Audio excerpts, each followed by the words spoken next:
Okay. I worked in Hinsdale. Oh my goodness, okay. Back in 2009. Okay.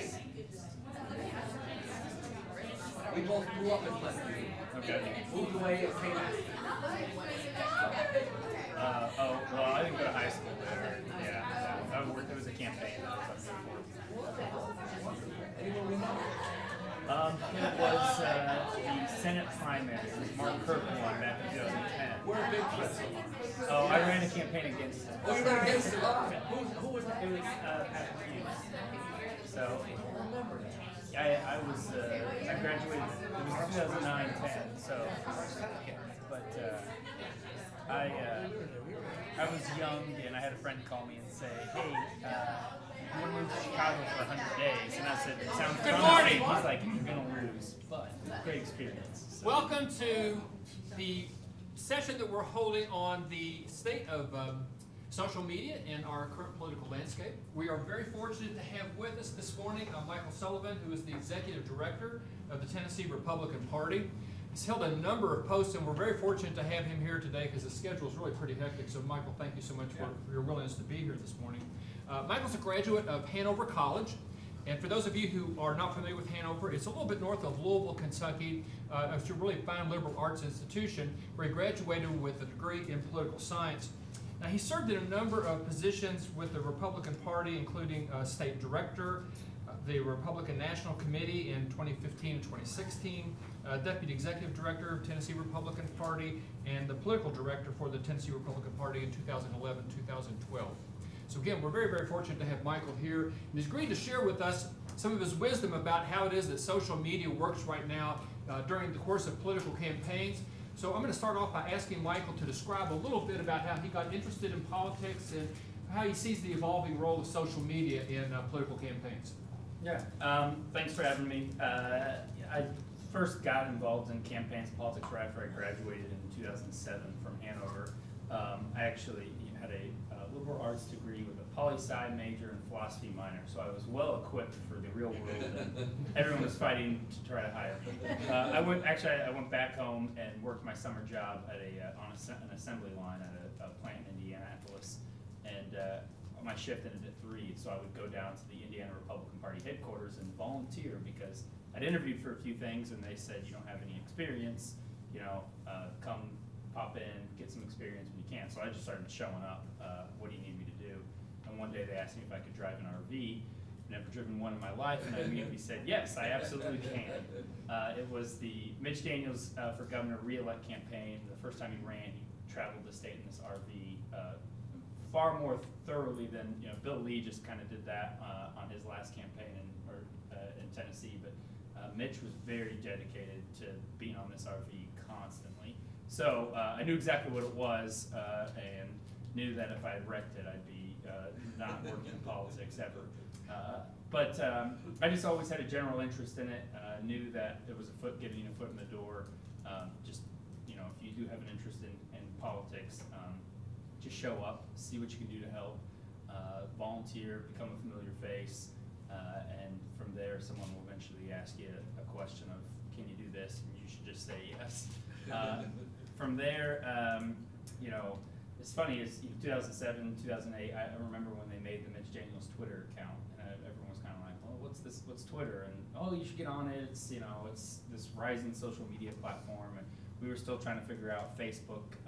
They just introduced pages for politicians at the time, and so it was, okay, well, we have a Facebook group for Mitch Daniels and the Indiana Republican Party. Do we need a fan page? What's the point of the fan page if we have the group page? How do we get the group of people over to the fan page? And nothing was fluid or made sense, and you ended up having like 5 different things out there. And so it's changed drastically. I think it has, it's a balance between what different platforms recognize their interaction with users or what the users engage with the most compared to what the campaigns use them for. The political party and campaigns very different in how we use social media. There's a lot of similarities, but also just the content and what drives it can be very different. So would you explain some of those differences? Yeah, so the campaigns, it's a great way for them to get out policy statements, interact with voters, let folks know, kind of give that, I always call it folksy feel. You know, I stopped in, let's see, yesterday I was actually in Paris, Tennessee for a Republican event, and the Dairy Delight is like the, you know, little burger joint that's in Paris, Tennessee. That would be, that's a spot where, it, you know, while I was there representing the party, I don't tweet out a picture of like, stop by the Dairy Delight from the Tennessee Republican Party. The campaigns and candidates do that. It's, hey, look, I was in your backyard. Hey, I can interact. I'm one of you. That's kind of, well, most candidates use it in that regard. Most politicians. Donald Trump does not use that in that regard. He does not, you know, try to give off a folksy vibe. Most people don't golf 18 holes with Tiger Woods and Jack Nicklaus either. So, but candidates use it far more of, hey, I'm one of you type. The party, while we use it to push out, you know, our platform, vision, ideas, it's more very broad, policy, attack videos, statements, rally the troops type of things. In campaigns, the party, we're always the attack dog whenever the campaign wants us to be. Pretty much every single rapid response attack hit on Phil Bredesen in the 2018 Senate race came from the Tennessee Republican Party. We hired an extra press secretary just for the sole purpose of putting out responses and hits on Phil Bredesen, because that's what the party does. You can't, it gives some plausible deniability to a candidate of, you know, well, I'm not the one saying those things about Phil Bredesen. It's, you know, well, the party's pointed this out. It's a spokesman for the party. It's always a spokesman for the party. It's always the state party chairman, or, and if any of you look, Ronna McDaniel, the RNC chairwoman, her feed is, you've seen this very drastic shift in the last 6 months. It is very much, Elizabeth Warren does this, that voters don't want. Kamala Harris says this, and doesn't care. It's always, it's hits on the 2020 potential Democratic candidates. The party's already kind of moved into that role of, we're the attack dog to attack the Democrat candidate, while you know, a traditional candidate would not fall into that fray. Donald Trump was not a traditional candidate in that regard, and he'll still fall into the attacks on his opponents. But a lot of his supporters really thrive off of him, you know, being that way. But the party has fallen into that traditional role of, hey, we're going to point out all of the bad things about the Democratic nominees for our Republican base, kind of the rally the troops. The NRSC, the National Republican Senatorial Committee, and the NRCC, the National Republican Congressional Committee, they're really good at producing a lot of digital content, video-wise, you know, kind of highlighting things that the Republican base would not find enthralling about what Democrats are doing in Congress, in the House or in the Senate, or pointing out negatives of Democratic senatorial candidates. So it's kind of that, you know, we'll be the bad guy and rally the troops type of thing. The campaigns is, you know, so much is more like, I'm a likable person, or I'm a likable candidate, you know, become a part of my team, support me. In the day, it didn't seem that the messaging worked quite as fast as it works these days. No, the news cycle moves so fast. So how do you make decisions then about, well, what's our message going to be, and how do we respond to this, or how do we take the lead in trying to frame the discussion?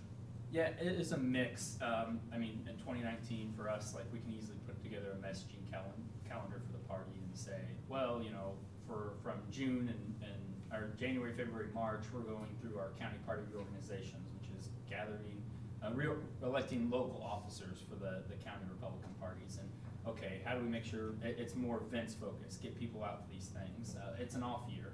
You know, we have some special elections. It's really easy to put together a messaging calendar. We already have all of our statements drafted for the major holidays for the year, just because it's an easy thing to get done in January of election year. And if there's some sort of major national tragedy or event, we can alter those. But in an election year, it's that messaging calendar becomes 100% the holidays and birthdays. Recognizing, hey, it's Congressman Desjardins' birthday or whatever, and that the messaging calendar pretty much becomes these are things you can't forget, and it's a day by day, week by week thing of literally rapid response. It used to be rapid response was okay. They're going to roll out a major policy initiative on, the opponent is doing a press conference on Thursday at 10 a.m. So what's going to be about? How can we prepare? But now rapid response is literally like they just tweeted out this new ad,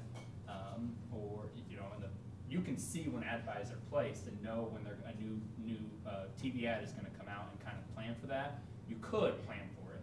Now it's here's a sneak peek at our new ad that comes out, and it immediately goes on social media, and so as soon as they're ready to buy time on the ad, or even if they don't even plan to air the ad, you can put it out on social media. So then it's this immediate okay, we have to respond as quick as possible. So it's very much on your toes. TweetDeck is a terrific tool. I don't know how many people are familiar with it, but my TweetDeck has probably 15 different columns between hashtags, lists that we've made, and it's this constant, our comms staff, especially in 2018, was this constant watching of social media, what's trending among the Tennessee candidates, what are the trolls coming at us and saying, there's so many people that just respond on Twitter. It doesn't do anything, but it gives us an idea of what's irking them, what's not irking them, what if our messaging is working, and so it's very, very reactionary now, and not so much hey, here's how we're going to plan out the messaging. Even our own ad buys and ad drops, it's kind of, hey, we need to quickly cut an ad because a good example was Governor Bredesen had an ad that was Republican saying, oh yeah, I'll vote for Phil Bredesen. And so we quickly hit the phones and found as many people as we could that voted for Bredesen for governor back in 2006, the last time he ran, but weren't going to vote for him this time. So we could quickly do an ad of, hey, Phil Bredesen, I voted for him before, but not again, type of ad. And it was very, just reactionary. A mechanics question.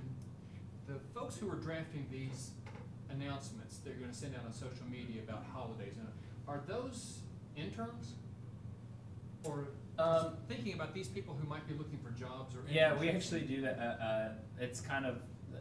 We do it as an intern competition of sorts of saying all right, write your 4th of July statement, and the best one is going to be our statement for the 4th of July, and so then it gives them the opportunity to say, oh yeah, here's some writing examples of things that I put out that were actually used or printed.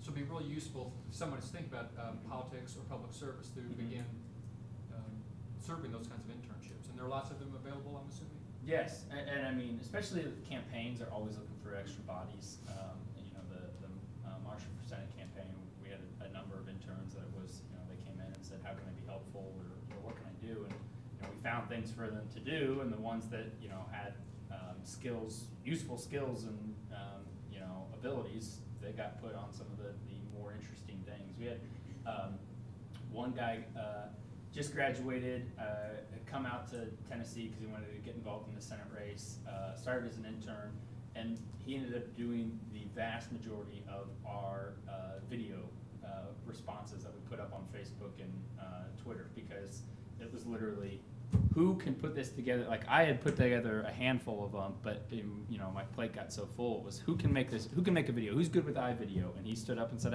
I am. And then by the end of it, we were paying him, and he's actually now going to working for the Public Affairs Division of, I'm trying to remember the digital victory firm, but it's a very popular, one of the larger digital firms for the Republican candidates across the country. So, and it was just, he stepped up and said, yeah, I can do iVideo. And this first one was good enough to where we were like, okay, we can train him or get him to do the right messaging or guide him. And so I don't know, we had one he put together, and it was that Phil Bredesen was this Trojan horse. and we actually cut out from the movie Troy the Trojan horse scene and he put Phil Bredeson's face on this Trojan horse, and when the horse opened up, it was Dianne Feinstein and Hillary and Cory Booker inside the Trojan horse, and it was very like, you look at it and you're like, okay, like you guys really put this out, but it was one of our most popular videos that went out there. We had a few local media in Nashville did articles on like the ridiculousness of it, but at the same time like how clever it was in the sense that it actually got a lot of traction online. And then 2 weeks after the election, we got a cease and desist letter from MGM. So they were a little late on informing us, and ended up getting pulled off of YouTube. I think it might still be up on Facebook, but and it was nothing like amazing. It was literally like he just cut out the faces on Photoshop and just put it on over the video. So, but yeah, I mean, having those skills, knowing Photoshop, Adobe Illustrator, those types of tools. We just hired a new press secretary, and literally that was one of the biggest thing. The number one thing I asked all of them was, how was your familiarity with Adobe Suite, and being able to Photoshop or put together digital content pretty quickly. We kind of lead us into the next issue, and that is like effectiveness. Mm-hmm. There's so many messages out there, and they're every message seems to have multiple responses to it. So how do you judge the effectiveness, in addition to a candidate being elected? But how do you judge effectiveness of social media? Well, at this point, we break every voters up into different buckets. There's your pro-life voters, Second Amendment voters, your suburban women voters, suburban retiree voters.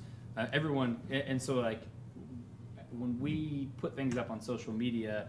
I mean, retweets, likes, things like that is great, but we've started paying for a lot of pushing that digital content, and it's cheap. It is so cheap.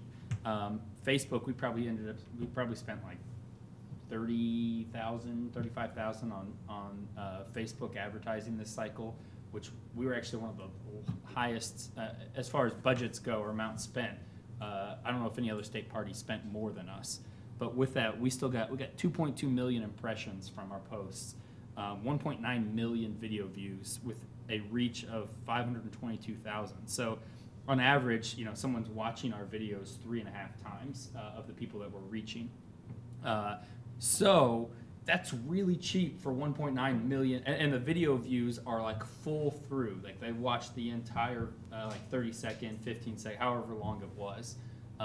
That's insanely cheap and ability for us to target.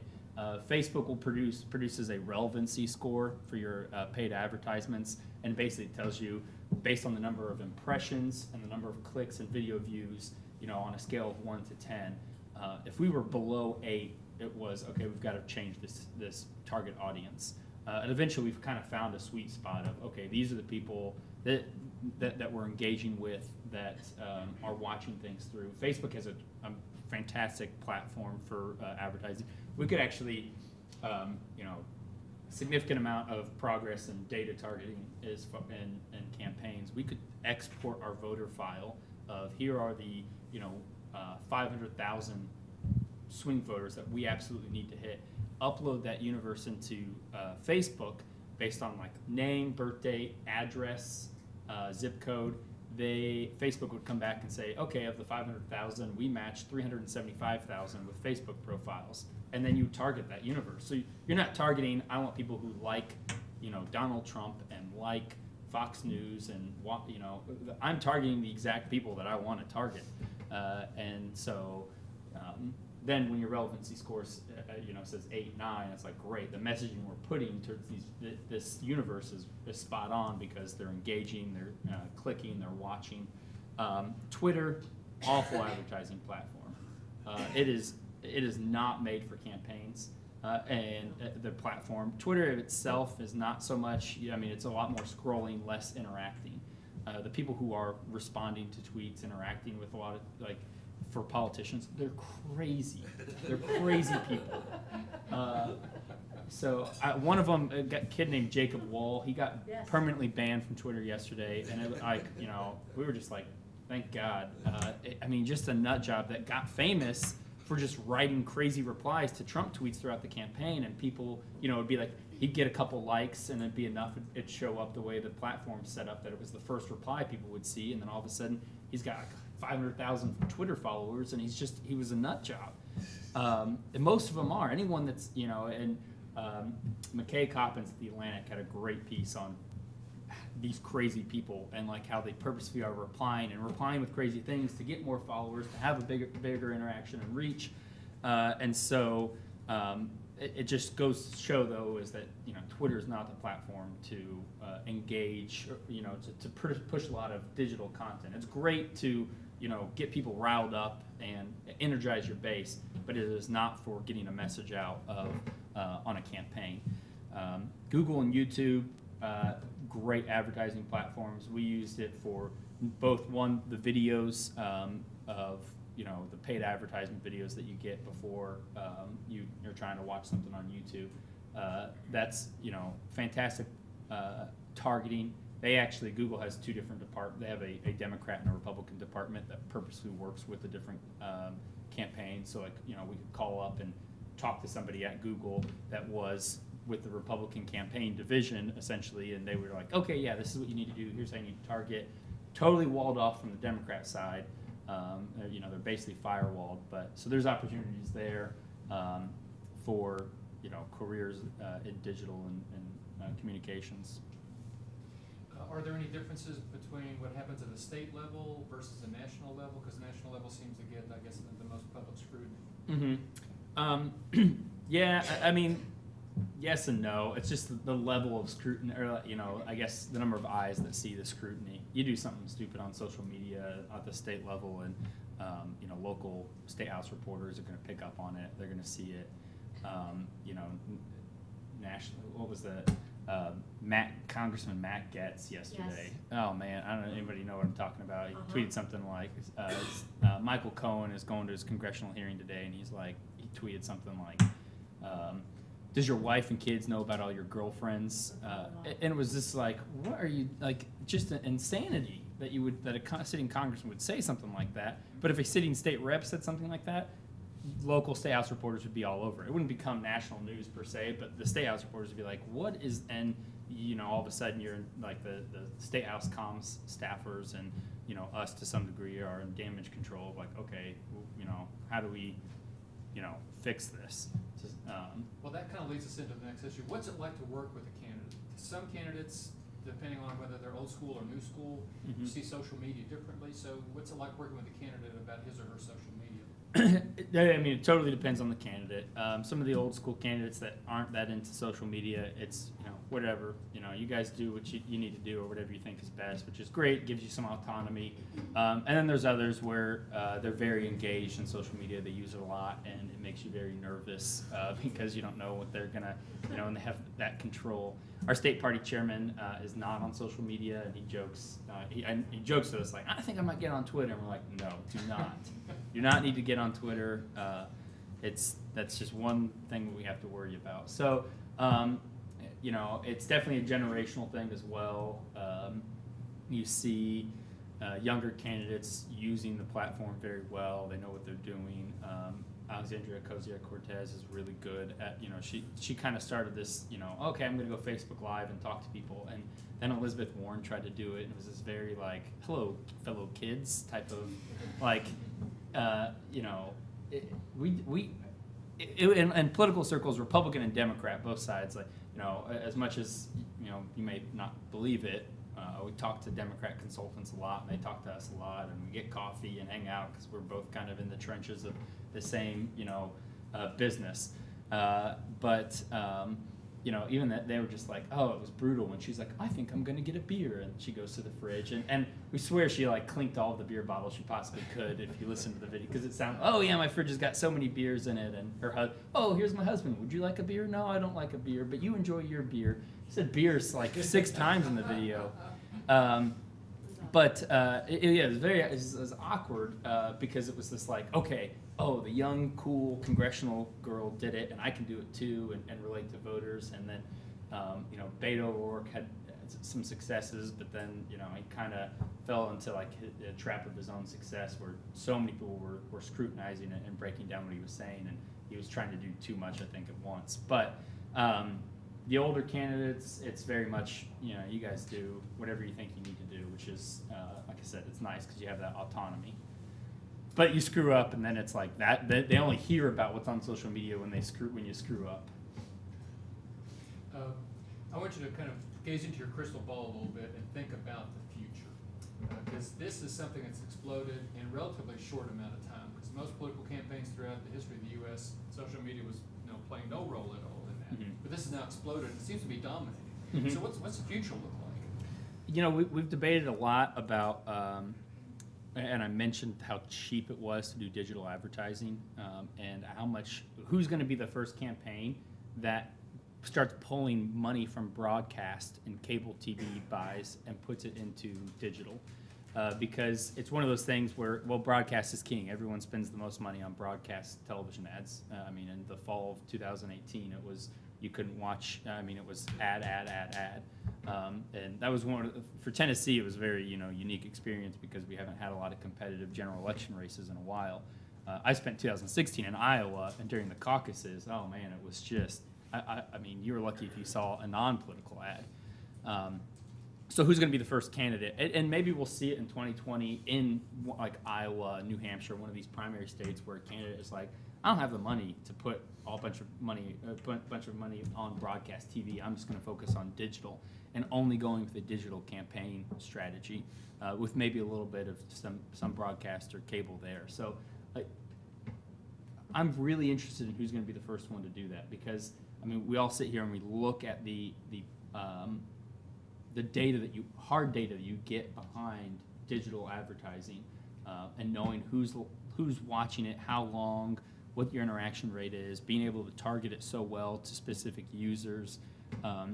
There's firms out there that use IP targeting. So basically, it's they identify your device IP and log that and tag it to a voter file, and so then it's like, hey, this IP address is Michael Sullivan's cell phone number or cell phone. So now we're going to target advertisers to that IP address. So it doesn't matter where I'm at in the country, I'm going to get targeted on my phone for an advertisement. So I think that's the next. You're going to start to see less, and this cord cutting increases as well. More people, using Netflix and Hulu to watch TV, or they start buying into the CBS All Access, or for broadcast, where they can avoid seeing ads. All right, I wanted to give you all the opportunity to ask a few questions. So do we have some questions first? Yes. So talking about the different candidates and the way they interact with. Talking about the different candidates that you mentioned and the way they interact with social media. When we see a tweet, for example, from a candidate, is it typically from that candidate, or is it from someone that he's or she has handed that responsibility over to? It very much depends on the candidate. Bill Lee's done. He started doing a few more. He does this like Farm Fridays. He has a farm down in Williamson County, and so it's like an update of this is what happened this week, and here's what we're doing on the farm this week. He has a very big agriculture following. That's him. He wanted to start doing that. Someone obviously else is recording it. Tim Burchett, the congressman from former Knox County mayor, congressman for the 2nd district. It's all him. He is one of the better users in the state of Tennessee is social media. But the other candidates, the ones where it's staged, it's very apparent. I remember it was a Vine. May Vine rest in peace. It was a Vine from Cedar Rapids, Iowa, during the Iowa caucuses, and Hillary Clinton was it was like this shot of Cedar Rapids, and it was like just chillaxing in Cedar Rapids, and it was like that was like take 30 for sure. There was no way that was just like an impromptu. Social media posts. There was a calculated how many times. All right, do we say chillaxing or chillaxin? That conversation happened. So It's Chuck Grassley, the Iowa senator. He's really good. He's good about, he does his own social media. He uses his own like broken like shorthand, and it's so hard to follow sometimes.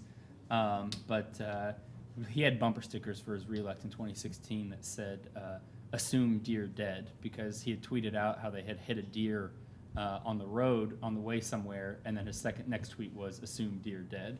I'm guessing that the deer died after we hit it with the car, but we kept going. So it just depends on the candidate, really. But the ones that are staged, you can tell. Mm-hmm. I know in our classes we talk a lot about like crisis management. Mm-hmm. So do you have any examples of a time where you had to automatically go into like crisis mode, or anything that really stood out to you and how you like handled all I mean, of it still stands out. It's still going on today. This whole David Byrd, the state rep down in District 71, it's south central or south middle Tennessee. This story came out almost a year ago. It was March 2018. It's a very weird, it's been a weird saga of its own, but he was a basketball coach and teacher, and then principal, and now state rep. But when he was he had some former students accuse him of sexual abuse when he was the basketball coach. And it was very much like, shit, like, how do you respond? Like, what is, immediately you're gonna get phone calls, immediately, like, you have to have some sort of response, but, you're not gonna be able to call the representative and then be able to immediately, they're not gonna give you, oh, yeah, that happened, and, I'm gonna resign immediately. Like, that almost never happens. And so it was a lot of calling all of the other leadership people, the Speaker of the House, the Lieutenant Governor, the Governor's office, like, what are you guys saying? What's your statement? What's the messaging? And trying to get everyone at least on the same page. The Lieutenant Governor and Speaker immediately called for his resignation. The governor said, he trusts House leadership on it. We said we trust House leadership on it. Sometimes it's not best to get involved in their kind of backyard squabbles. And then it all died very quickly, which was very weird for an off-election year. The Tennessee Democratic Party didn't really jump on it. They didn't push it. I think they retweeted a story about it 3 days after it happened. The story broke, and then you never heard from them. They never commented about it until October 2018. So it was like an election year. We were very caught off guard. If the roles had been reversed, I mean, we would have been all over this, asking like, why isn't he? He's been asked by leadership to resign. But it's all reemerged because he got appointed chair of the education subcommittee, and so and it's reemerged through outside groups that have stepped up to get involved. And the party, we haven't been involved in it so much because no one's really asking us about it because the House leadership has been handling it. But from the outside, we're sitting there like, okay, let us know what we can do to help. But at the same time, the hardest part of an instance like that is you're sitting there and you're just like, man, this guy should probably resign, but I don't know all the details, and I don't know what's it's the whole innocent until proven guilty, and you kind of have this internal battle. And I actually was speaking at Belmont last week, and someone asked, how much of your personal politics play into all of it? And that's, if you're working for the party, if you're working for working for a business, a nonprofit, like you're owned by them to some degree. Like, despite what you put on your social media of I'm, my views are not representative of my employer. They are always 100%, forever and ever. So you kind of run into that, especially in crisis communications mode of, okay, what's the real story? What happened? Now what's the spin on it? And it's tough.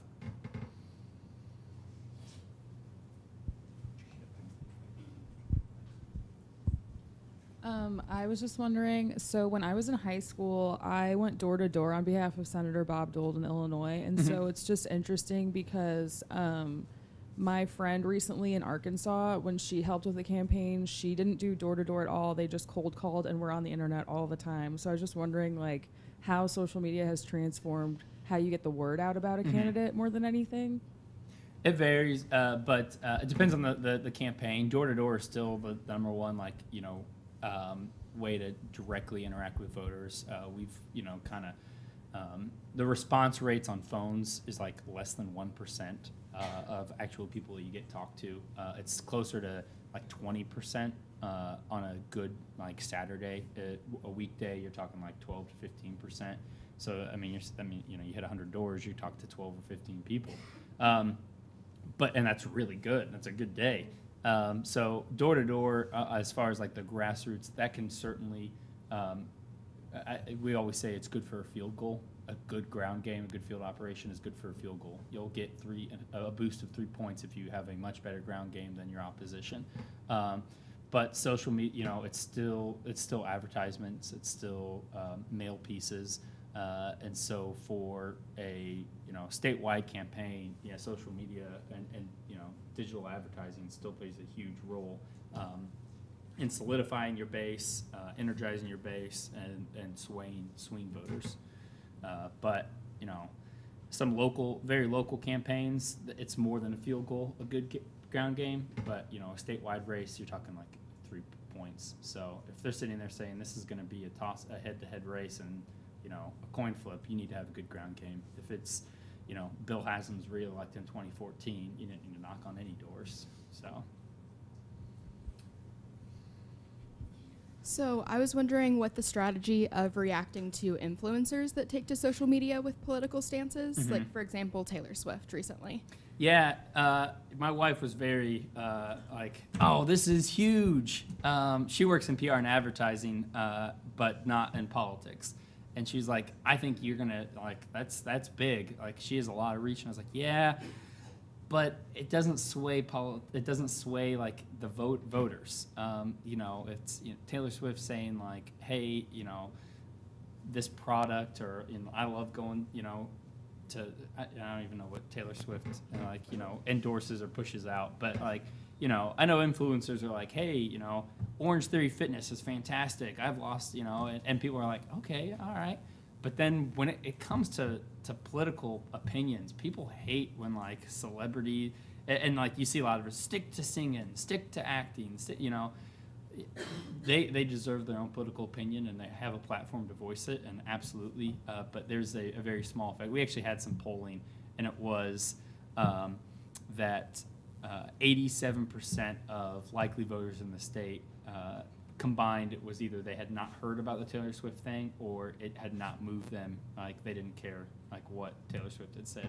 And then of the 13%, it was 7% said that they would be more likely to vote, and 8% said, or 6% said that they had registered to vote because.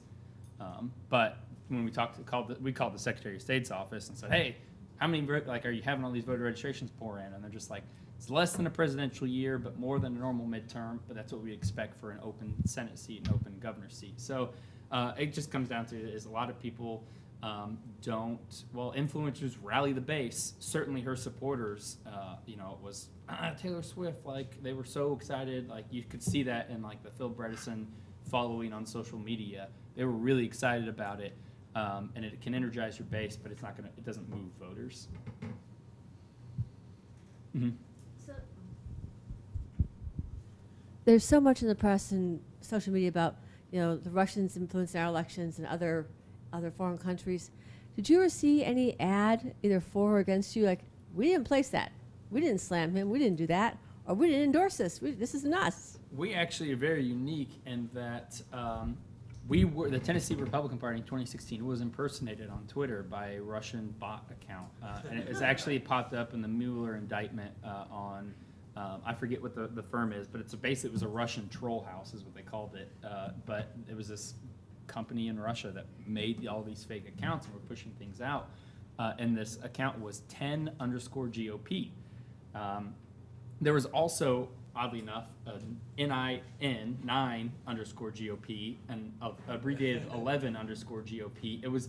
They had easily gone 1 through however many, and like it was an iteration. Well, 10 stuck because people thought it was Tennessee GOP or somebody, and so I don't know at what point they realized it, but then their profile became like unofficial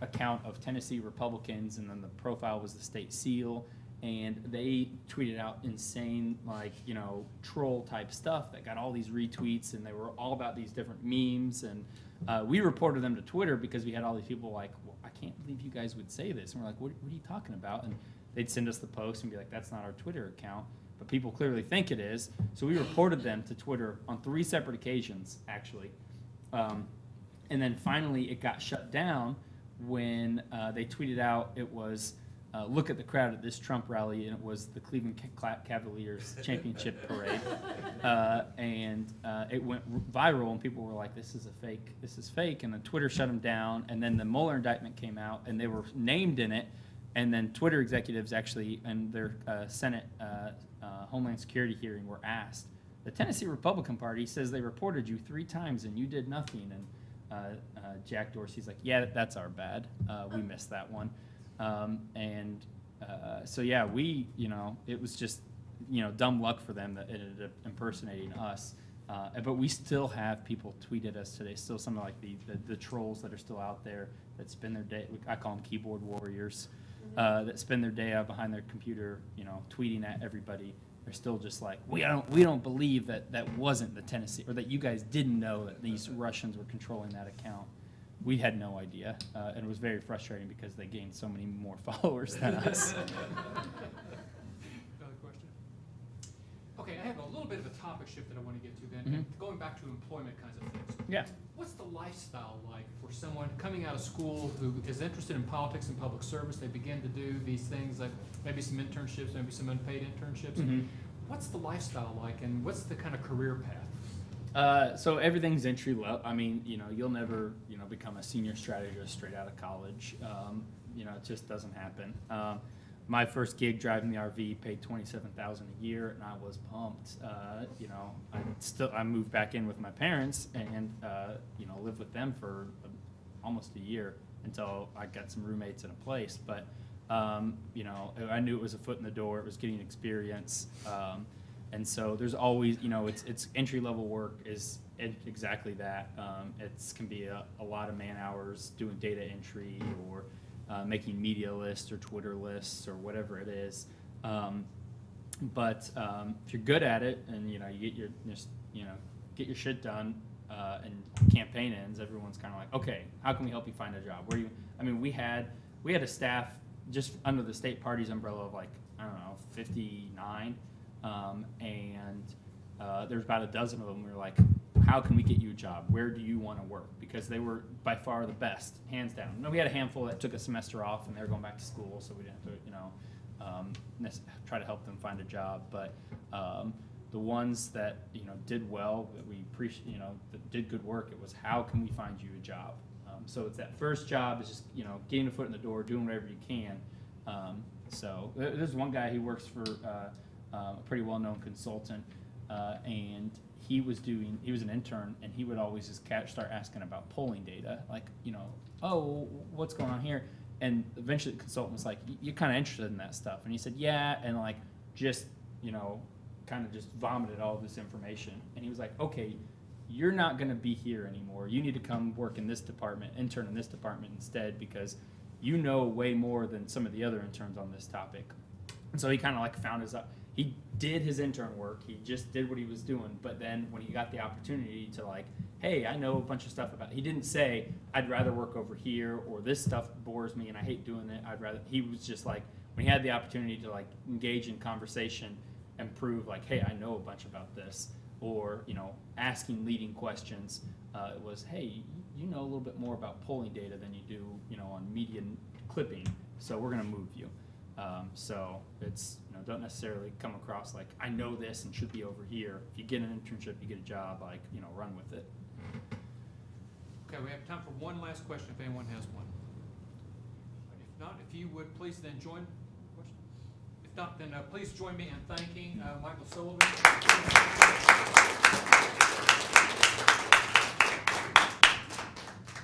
That was amazingly informative. Thank you again so much for being here. And thank you all very much also for being an attentive audience.